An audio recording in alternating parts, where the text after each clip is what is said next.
This is me going through a playthrough that me and my cousin were able to go and play the Dark Pictures of Anthology's I can't pronounce the Man of Medan, I think it's called. I'm not sure if I'm butchering the name, but it was a pretty good game until you get the ending, and it kind of like leaves you in a cliffhanger because they're supposed to basically make a sequel, but it might have like some kind of crossover basically with with that was the end. I thought it was to see a cutscene, but I guess it's just what I had took a photo of on Facebook. I had posted on Twitter. It's just something that I had basically got to the ending with a cousin. We played through it as fast as we could, and we got the good ending where all the characters survived. But the character that escaped from earlier, that was arrogant, he comes back and tries to get the characters off the boat without realizing that they're all gone. So it's just something that um, if you go through this, know that this is a short game, and I shown basically all the chapters off. But I thought maybe this is a cutscene at the end, and it is basically putting a new save.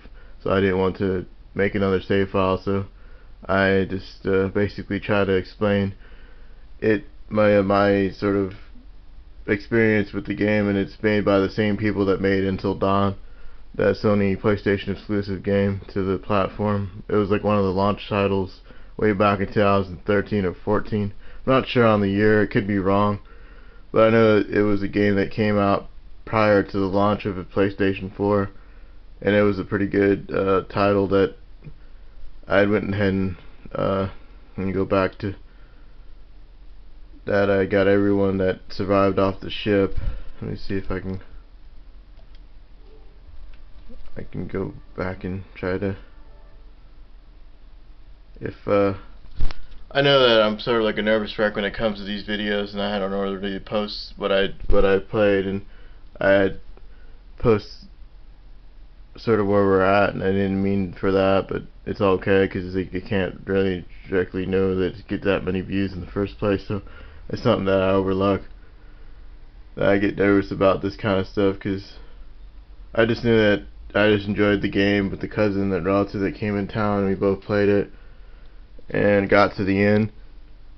And this is something that it can be fairly reachable, but on your playthrough you might lose a character if you do the heartbeat section where you have to push X multiple times on sort of like a pattern based like mini game where it shows your heartbeat, and each time you push X through a coordinate of seeing your heartbeat, and then you see what happens when you don't. Sometimes the character can run away, but if you get lucky like we did, we were able to counterbalance it. It only happened a couple of times, and it got harder each time.